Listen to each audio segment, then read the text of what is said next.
नमस्कार बहुत स्वागत है आपका। मैं हूं आपके साथ नेहा दुबे। जैन विश्व भारती में प्रवचन स्थल का शिलान्यास किया गया। इस दौरान सीएम भजनलाल शर्मा कार्यक्रम में शरीक हुए।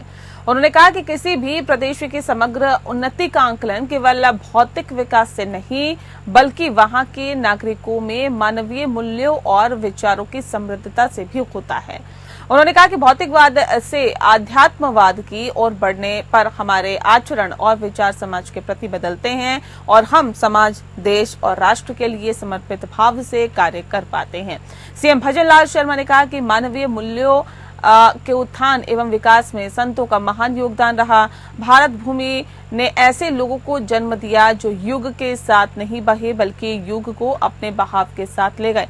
आचार्य तुलसीदास ऐसे ही महापुरुष थे। उन्होंने अणुव्रत आंदोलन के जरिए मानव धर्म का व्यवहारिक स्वरूप लोगों के सामने रखा और समाज को अंधविश्वास, रूढ़िवादिता और पूर्वाग्रह से मुक्त किया। शर्मा ने कहा कि आचार्य ने भौतिकवाद की तरफ बढ़ते मानव को आध्यात्मवाद की तरफ मोड़ा। मानव समाज की आध्यात्मिक और सांस्कृतिक चेतना का जागरण करना उनके जीवन का परम लक्ष्य था।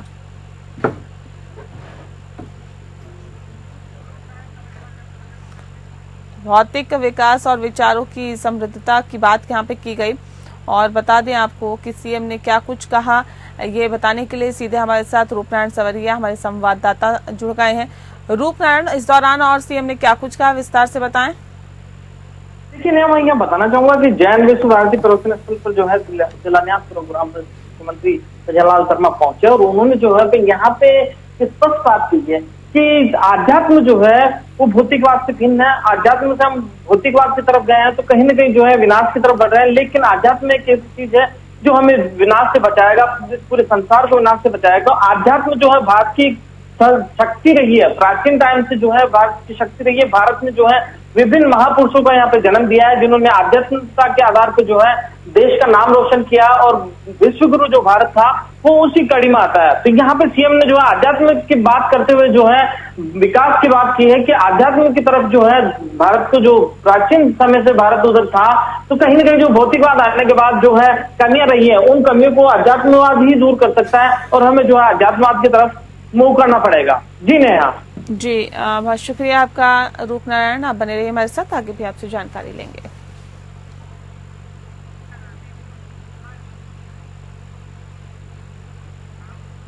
वहीं राज्यपाल कलराज मिश्र ने पूर्व मुख्यमंत्री अशोक गहलोत के राजकीय निवास स्थान पहुंचकर उनकी कुशलक्षेम पूछी। राज्यपाल मिश्र ने इस दौरान पूर्व मुख्यमंत्री अशोक गहलोत के स्वास्थ्य के बारे में जानकारी ली। उन्होंने ईश्वर से उनके शीघ्र स्वस्थ होने की कामना भी की।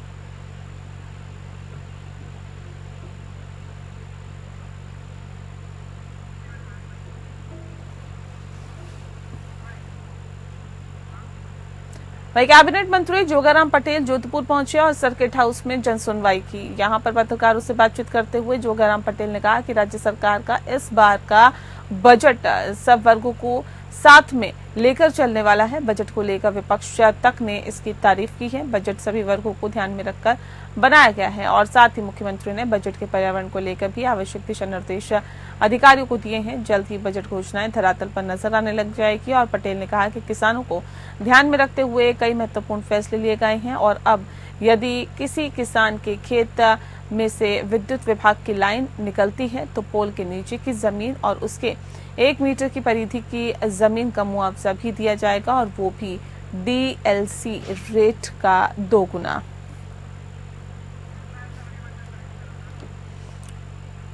और आपको बता दें कि जिस तरह से ये पूरा मामला सामने आया है और बताया जा रहा है कि कैबिनेट मंत्री जोगाराम पटेल जोधपुर पहुंचे और सर्किट हाउस में जनसुनवाई की, पत्रकारों से भी बातचीत की और कहा कि राज्य सरकार का इस बार का बजट सभी वर्गों को साथ लेकर चलने वाला है। ज्यादा जानकारी दे रूपनारायण सवरिया हमारे संवाददाता। रूपनारायण, जानना चाहेंगे और क्या कुछ खास कहा जोगाराम पटेल ने, विस्तार से बताएं। कैबिनेट मंत्री जोगाराम पटेल ने जो है जनसुनवाई की, वहीं पे जो है जनसुनवाई के बाद वो पत्रकारों से मुखातिब हुए। पत्रकारों से बात करते हुए उन्हें जो है जो राजस्थान सरकार का वर्तमान सरकार का बजट उन्होंने पेश किया, पहला बजट जो दिया हमारे उप मुख्यमंत्री और गृह मंत्री भी, उन्होंने जो बजट पेश किया है उसको लेकर अपने विचार रखे। उन्होंने कहा कि ये जो बजट है वो विकासवादी बजट है और विकास की राह पे जो है राजस्थान को ले जाने वाला बजट है। भजनलाल सरकार ने जो बजट पेश किया है उस बजट की क्रियान्वयन होगी और निश्चित रूप से जो है परिणाम सामने आएंगे। ये आंकड़ों का बजट नहीं है। यहाँ पे उन्होंने जो है विशेष बात कही है कि बजट में जो है मुख्यमंत्री ने ध्यान रखा है कि पर्यावरण की जो है स्थिति वो सुधरे और पर्यावरण की तरफ खास जो है विशेषकर अधिकारियों को ये निर्देशित किया गया है कि पर्यावरण को लेकर जो वो है संवेदनशील रहे और पर्यावरण की तरफ जो है सारा काम करें और पर्यावरण को सुरक्षित रखने का काम जो है वो किया जाए। धरातल पे जो है अब बात कर रहे हैं जोगाराम पटेल की, जो विकास होना चाहिए वो धरातल पर दिखेगा। बहुत जल्द जो है विकास राजस्थान में दिखाई देने लगेगा, क्योंकि राजस्थान की वर्तमान सरकार ने जो बजट पेश किया है वो सारा विकासोन्मुखी है और उसी को लेकर जो है सारी कवायद है। जी नेहा। बहुत शुक्रिया आपका रूपनारायण, इस खबर पर अपडेट देने के लिए। बने रहिए हमारे साथ, आगे भी आपसे ज्यादा जानकारी लेंगे। वहीं प्री DL एंड 2024 का परीक्षा परिणाम जारी कर दिया गया है। 16 दिन में ही वर्धमान महावीर खोला विश्वविद्यालय के अधिकारियों एवं कार्मिकों के अथक परिश्रम कर परीक्षा परिणाम तैयार किया गया, जिसे आज प्रदेश के शिक्षा मंत्री मदन दिलावर ने जारी किया है। इस परीक्षा में 6 लाख परीक्षार्थियों में प्रथम, द्वितीय और तृतीय स्थान प्राप्त करने वाले अभ्यर्थियों को मोबाइल पर बधाई देते हुए शिक्षा मंत्री मदन दिलावर ने उनके उज्जवल भविष्य की कामना की है। और शिक्षा मंत्री मदन दिलावर मंत्री महोदय ने कहा है कि जिस तरह से धरती का तापमान बढ़ रहा है उसके चलते सभी व्यक्तियों को पेड़ों को लगाना चाहिए। उन्होंने कहा कि राजस्थान सरकार का प्रयास है कि इस बार पूरे प्रदेश में 7 करोड़ से ज्यादा पौधे रोपे जाएं और उनका रखरखाव नरेगा कर्मियों द्वारा किया जाए।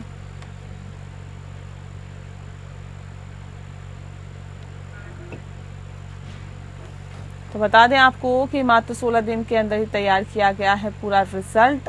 बताया जा रहा है प्री DL एंड 2024 का परीक्षा परिणाम जारी कर दिया गया और 16 दिन में ही वर्धमान महावीर खोला विद्यालय के अधिकारियों एवं कार्मिकों के अथक परिश्रम पर परीक्षा परिणाम तैयार किया गया। ज्यादा जानकारी रूपनारायण सवरिया दे रहे हैं। रूपनारायण, क्या कुछ जानकारी आपके पास इस संबंध में?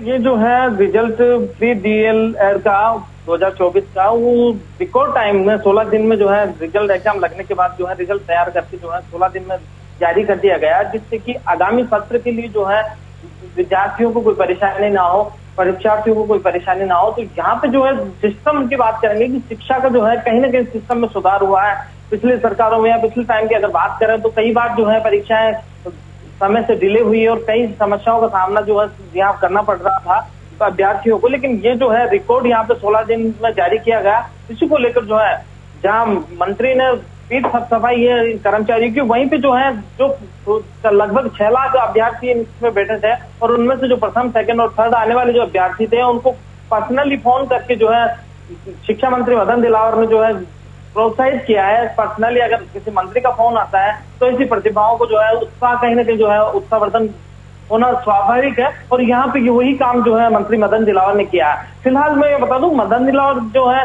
जब इस समारोह यहाँ पहुंचे परिणाम जारी करने तो उन्होंने जो है यहाँ पे भी पर्यावरण की बात की। देखिए राजस्थान में जो है पिछले कई सालों से जो है रिकॉर्ड तोड़ गर्मी का आलम है और लोग जो है काफी त्रस्त है गर्मी से और हालात जो है काफी विकट है राजस्थान में।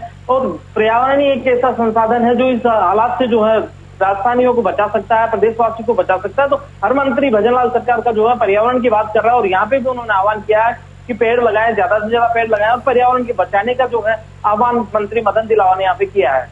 जी नेहा। बहुत शुक्रिया आपका रूपनारायण, इस खबर पर अपडेट देने के लिए। बने रहिए आप हमारे साथ। वहीं कांग्रेस राजस्थान चीफ गोविंद सिंह डोटासरा ने बीजेपी पर हमला बोला है। उन्होंने कहा है कि भजनलाल सरकार का बजट कांग्रेस की ही बजट को रिपॉलिश करके पेश किया गया है। उन्होंने कहा कि कंप्यूटर शिक्षक की भर्ती भी कांग्रेस की ही देन है। उन्होंने कहा कि कंप्यूटर शिक्षक को स्थायी करने का काम भी कांग्रेस की ओर से ही किया गया था। ये बीजेपी सरकार कांग्रेस की ही योजनाओं को आगे बढ़ा रही है, इनके पास विकास का कोई एजेंडा नहीं है। रूपनारायण सवरिया ज्यादा जानकारी के साथ हमारे संवाददाता सीधे हमारे साथ जुड़े हुए हैं। रूपनारायण, जानना चाहेंगे आपसे कि गोविंद सिंह डोटासरा ने भारतीय जनता पार्टी पर आरोप लगाया और जिस तरह से बजट पेश किया गया उसे रिपॉलिश बताया कि कांग्रेस के बजट को रिपॉलिश करके पेश किया गया है। जी बिल्कुल, मैं यहाँ बताना चाहूंगा कि कांग्रेस के प्रदेश अध्यक्ष गोविंद सिंह डोटासरा ने जो है विधानसभा में काफी वो जो है निशाने पे लिया भारतीय जनता पार्टी की भजनलाल सरकार को, और उनका जो बजट उन्होंने पेश किया उस बजट को लेकर अपने विचार रखे। वहीं पे जो है यहाँ पे जो कंप्यूटर शिक्षकों की भर्ती की जो बात की है, जिसका श्रेय जो है वर्तमान सरकार भारतीय जनता पार्टी की सरकार लेना चाह रही है, तो वहां पे उन्होंने जो है काफी उस बात की कि ये जो मामला था वो जो पिछली सरकार कांग्रेस सरकार का मामला था, और उसी टाइम जो है ये भर्ती की प्रक्रिया शुरू कर दी गई थी। इस पर तमाम जो कवायद थी वो पूरी कर ली गई थी, लेकिन समय ना मिलने के कारण जो है ये भर्ती उस टाइम नहीं हो पाई। फिलहाल जो है उसी कहानी को आगे बढ़ाते हुए वर्तमान सरकार ने भर्ती की है, तो इसका श्रेय जो है भारतीय जनता पार्टी की सरकार लेना चाह रही है। यही बात उन्होंने फिर दोहराई है कि राजस्थान में जो पिछली कांग्रेस सरकार की जो पॉलिसियां थी, उन्हीं पॉलिसियों को जो है रिपॉलिश करके जो है बजट में यहाँ पे स्थापित किया जा रहा है। बजट का लेना देना कुछ नहीं, वर्तमान सरकार के पास ना कोई ऐसा विजन है जिससे राजस्थान के विकास की बात करें वो, लेकिन पिछली सरकार के कई जो अच्छे काम थे उनको यहाँ पे लेकर रिपॉलिश करके जो है पेश किया गया है। जी नेहा। जी, बहुत शुक्रिया आपका रूपनारायण। तमाम अपडेट हम तक पहुंचाने के लिए बने रहिए आप हमारे साथ। वहीं डीडवाना से निर्दलीय विधायक यूनुस खान ने सीएम भजनलाल शर्मा पर बड़ा बयान दिया है। यूनुस खान ने कहा है कि मुख्यमंत्री भजनलाल शर्मा भले ही आदमी है, लेकिन पता नहीं कौन उनसे गलत बयान करवा रहा है। साथ ही खान ने यमुना जल संशोधन को लेकर भी एमओयू के समय बहुत वहां पर कोई लूट ऐसा कहा है। वहीं अब खट्टर सरकार कह रही है कि मॉनसून के समय अगर ज्यादा पानी होगा तो राजस्थान को दिया जाएगा। कोयले को लेकर भी छत्तीसगढ़ में सरकार से लेने की बात कही गई थी, लेकिन अब छत्तीसगढ़ सरकार ने भी मना कर दिया है। ईआरसीपी को लेकर भी बड़े बड़े वादे किए गए। ईआरसीपी के मुद्दे पर सदन में बहस होनी चाहिए। पार्टी में पता नहीं कौन लोग हैं जो मुख्यमंत्री से गलत बयान बुला रहे हैं। जम्मू कश्मीर के डोडा जिले में आतंकवादियों के साथ हुई मुठभेड़ में जिले के 2 सैनिक शहीद हो गए थे। बुधवार को दोनों सैनिकों का पार्थिव शरीर श्रीनगर से जयपुर लाया गया, जहां पर कैबिनेट मंत्री गजेंद्र सिंह खिमस्कर, जिले के प्रभारी मंत्री अविनाश गहलोत, नेता प्रतिपक्ष टीकाराम जूली, विधायक गोविंद सिंह डोटासरा ने शहीदों को पुष्पांजलि अर्पित की। इसके बाद शहीदों के पार्थिव शरीर को जयपुर से पैतृक गांव के लिए रवाना किया गया। बता दें आपको कि बुखाना तहसील के डुमोली कला के शहीद जवान विजेंद्र सिंह के सम्मान में पचेरी कला बॉर्डर से तिरंगा यात्रा निकाली गई। शहीद के परिजनों को गृह और गोपालन विभाग के राज्य मंत्री जवाहर सिंह बेडम ने ढांढस बंधाया। उन्होंने कहा कि शहीद के परिजनों को हर संभव सहायता प्रदान की जाएगी। राज्य सरकार पूरी तरह शहीद के परिवार के साथ है।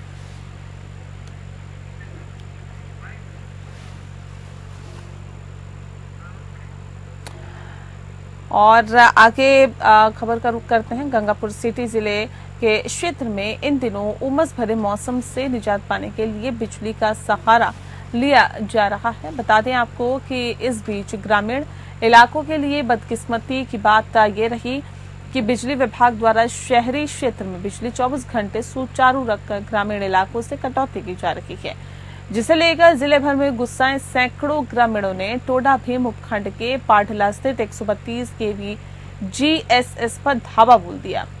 ग्रामीणों ने बताया कि आए दिन ग्रामीण इलाकों में बिजली कटौती के साथ ही जीवन अस्त व्यस्त हो गया है। ग्रामीण इलाकों के किसान दिन भर खरीफ की फसल बाजरे के नराई गुड़ाई का काम कर रात के समय में चैन से कुछ घंटे आराम करने की उम्मीद लगाए रहते हैं, लेकिन बेपरवाह बिजली विभाग द्वारा बिजली कटौती से किसान को 24 घंटे में से क्षण भर भी आराम नहीं मिल रहा है। गुस्साए ग्रामीणों ने बताया कि यदि इसी प्रकार ग्रामीण इलाके में बिजली कटौती हुई तो क्षेत्र के किसानों द्वारा ऊर्जा विभाग के खिलाफ बड़ा आंदोलन किया जाएगा।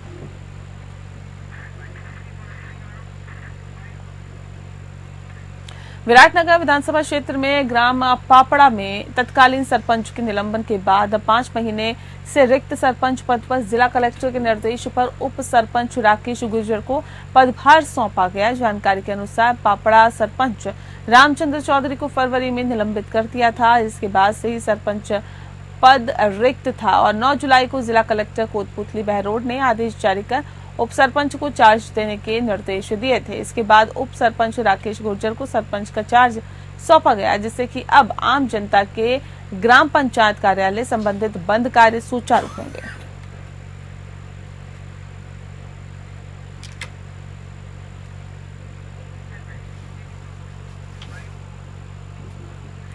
जोधपुर थाना अंतर्गत यूपी पुलिस की साइबर क्राइम ब्रांच ने 3 साइबर ठगों को गिरफ्तार किया है। ये साइबर ठगी की ऐसी गैंग से जुड़े हुए थे जो टेलीग्राम पर संपर्क कर एक ऐप के माध्यम से निवेश में धन दोगुना करने का लालच देते हैं थे और ऐसे में जब पीड़ित ऐप में देखना तो उसको अपनी रकम बढ़ी हुई दिखती। प्रारंभ में तो रकम की निकासी संभव होती, जब ज्यादा रकम होती तो ऐप बंद हो जाती और लाखों रुपए हड़प कर लिए जाते। ऐसे में प्रकरण लखनऊ में दर्ज थे जिसमें 5.5 यानी 5.5 लाख और 7.5 लाख की ठगी की गई। वहीं यूपी पुलिस को इनकी तलाश थी, जिनको माता का थाना के साथ ही संयुक्त ऑपरेशन में गिरफ्तार किया गया। इनके पास से साइबर ठगी से खरीदी गई महंगी गाड़ियां, लैपटॉप आदि मिले हैं।